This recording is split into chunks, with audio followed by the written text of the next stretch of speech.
Morning campers. Now, I did a little bit of a faux pas with my videos because I was doing the clutch pipes on this thing, and I ran one of those computer programs that cleans up your computer, and it wiped out my files. So it was my fault.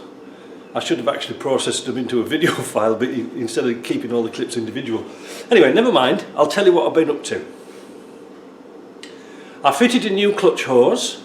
Well, let me show you what I've been doing. Well, first of all, I've got the clutch tower in and the brake thing, but the spring on it before, the return spring, was that one. This is the one it should have. Big one, eh? That'll make a big difference. So let's have a look and see what I've been doing. I've got all the pipe work in, and I've put the pipes underneath here, so when the wiring will cover over the top of it. It doesn't look too bad. I had a bit of a job with that clutch pipe, like I say, because I had to put a flexible hose in. It didn't have a proper flexible hose. Well, it did have, but it wasn't fastened to anything. And in fact, they'd looped round. I couldn't believe it. They'd actually gone and looped round the linkages for the carburettor. What was that all about? So anyway, that's done. The clutch is bled through because there's a little cylinder here just temporarily done. I've got to do some final adjustments on this clutch, but I couldn't do it until I found a spring. So that's done. Today's job, sorting wiring out, getting this rocker cover back on again, filling it with oil, get the engine warm, and then adjust the valves, and then this damn thing can go outside. Until the next thing. Now, I'd like to get the wing back on the bonnet, but I think I'm going to have a bit of a problem because the bolts have snapped off here. You see these bolts here, they've all snapped off, and just let me reach across and get a hammer. Yeah, this plate here. See there, they've all snapped off, so it looks as if I'm going to have to make a new one, which isn't too bad, you know. But it's another pain, isn't it? It's another thing to make. So today, put the wiring in, and we're going to do a little thing about wiring and how a 40 or, I don't know, is it 40-year-old wiring has been all patched up with God knows what, and sorting out stuff that I have no idea what these things do, you know, no idea. Over there on that side, I don't know if you can see it there, on the wing, it looks like a regulator box. Now, it's got a General Motors alternator on this thing, and that could be the regulator for it, but I have no idea, because some muppet has done everything in black wire. Do you know, 90% of the Land Rover wiring problems isn't the Land Rover wiring harness itself. It's people who've been doing repairs to the wiring or putting accessories in and bits and pieces and cutting and hacking and putting joints in and making a right old mess. You know, I mean, these harnesses are old, and they're finished.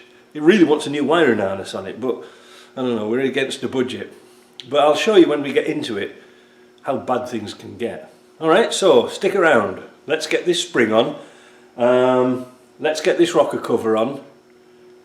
And see what the day brings. I took the camera off the stand. We're going to have a look at why Land Rover wiring is so bad. It's not necessarily why Land Rover's wiring is so bad. It's what people have done to it. I want you to observe down here where people have just put wires straight through, 2 wires through a piece of bulkhead. That grommet there does nothing. Look at that. That's all rubbing on there. That's no good at all. They've got wires everywhere. You know, and this is another common fault. These metal clips here, you can see there's no insulation. There's no actual wrapping round the outside. There's a dead wire off there, I don't know where that one goes. But these things were notorious for chaffing through wires. And of course, once people have been messing about and sort of repairing things, then Lord only knows where things go. You know, this is typical of Land Rover wiring. How on earth are you supposed to find the colours on that? You know? Horrible. I'm very tempted just to say get it running and get rid of that harness. It's just junk. It honestly is just junk.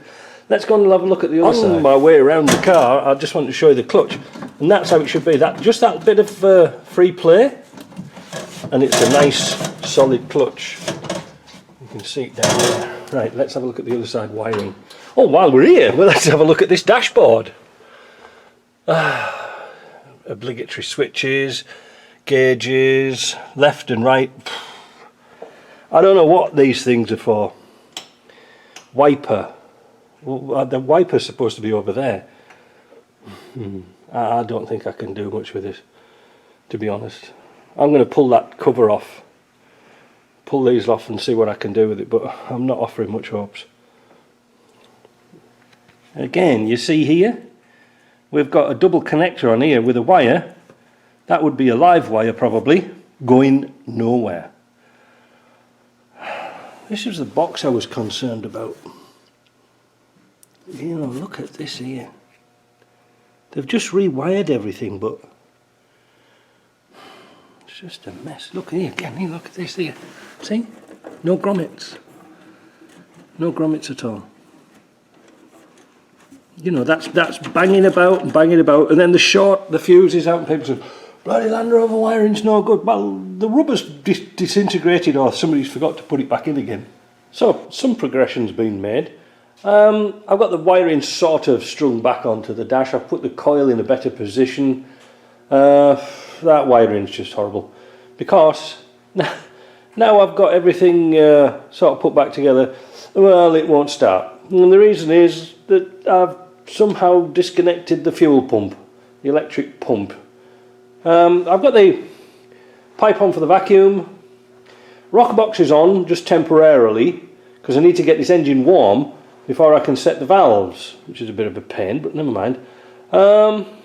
It's got oil in it now, so that's good. All I've got to do now really is to work out what the hell's going on with that fuel pump. So that means crawling under the car, but yeah, that's not too bad, I suppose. But yeah, I think I just had a check at Auto Sparks, and a full wiring harness for this truck's 270 quid with an alternator conversion. I'm not going to even break into a sweat if that's what it wants putting on. Get rid of all this old rubbish here and just do that. It's a lot easier, you know. Because by the time I buy them, I could make a harness for it, but by the time I buy all the wires and stuff like this, it's not worth it, is it? Auto Sparks do a really cracking job. But there again, you know, with this current crisis, it'll probably take them about 8 weeks to make one. I usually say if I didn't have bad luck, I wouldn't have any luck at all. It wouldn't start. I traced all the wiring. I got the pump to work. I've just linked it direct to the battery just temporarily. But look at the points. Can you see them? They're absolutely gammed up now. The queerest part about this is I drove it in. Oh man, oh man. So I put another set of points on. So I thought, well, see the video's set up here, and if I can zoom in, if I can, where is the distributor? There it is. See if we can do a super zoom on this.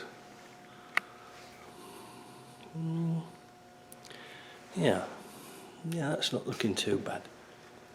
So you can see here the cam. This is a 6-cylinder, so it's got 6 points on it. I best point with a screwdriver because my fingers are too big.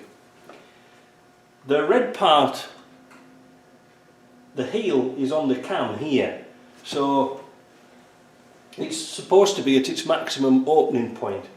So what we need to do is get that out of the way first, because that's annoying. Make sure we tighten the screw down and then back it off a little bit. Now just on the inside of here, at the back, there is a little point, a little pivot, to open and close the points. Now you perhaps be able to see them opening and closing. Ah, there you go, you can see them, can't you? What we're going to do is set it to 1/15,000th of an inch or 0.254 millimetres. We'll make sure that the electrical is off. You don't want to bang. Move that. Set the fader gauges in. And then tighten it up. Oops. Wait a minute, I moved it. Try that again.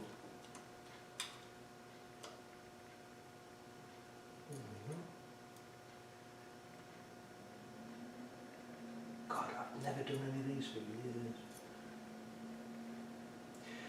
The reason why you tighten it down a little bit, you want some resistance on this plate, otherwise it'll spring all over the place.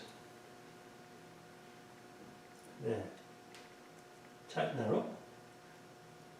Now, whilst we're looking at this, if we can see it very carefully, we can just see the nut here.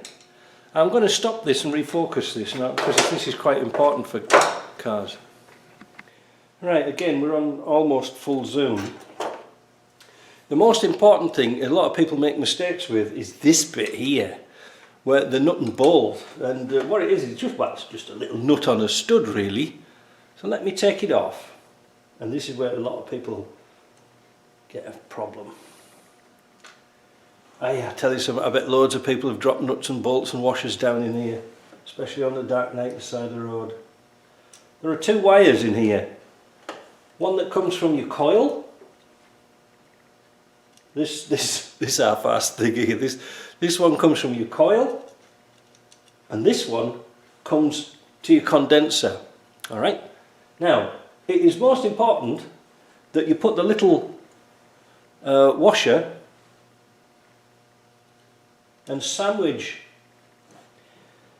the wires so they're in contact with this metal spring. If not, if you put the wire at the other side onto the insulator, it's not going to work because the power isn't coming down this wire here to this spring. And I've seen an awful lot of people can't start the cars because they change the points and they do a half decent job, but then at the last minute they put the wire on here, not underneath. So just be careful of that. I think I'll zoom out now because you've seen that. Yeah, that's better, isn't it? So we'll tighten down the nut. Of course, I haven't got a spanner for that. And you don't want it over tight, that's the thing. I'm just going to nip it up with a pair of pliers. I'm going to be a bit rough here. Who cares? As long as it starts. That'll do. Now, another common mistake is forgetting to put the rotor arm back in. Notice that on the rotor arms here, there is a little notchy bit, and that fits in the notchy bit here. Like that. Now, if I connect the wire, oh, still got my starting handle in, just a minute. The compression is so much. Now, I put it back onto the other side of the cam. If I put power on temporarily, if I flick those points, we should get a spark, and we did. So that means it should start. Phew, a bit of luck. The original wire, I don't know where it went, it fell off. So let's move that out of the way. Let's move this out of the way as well.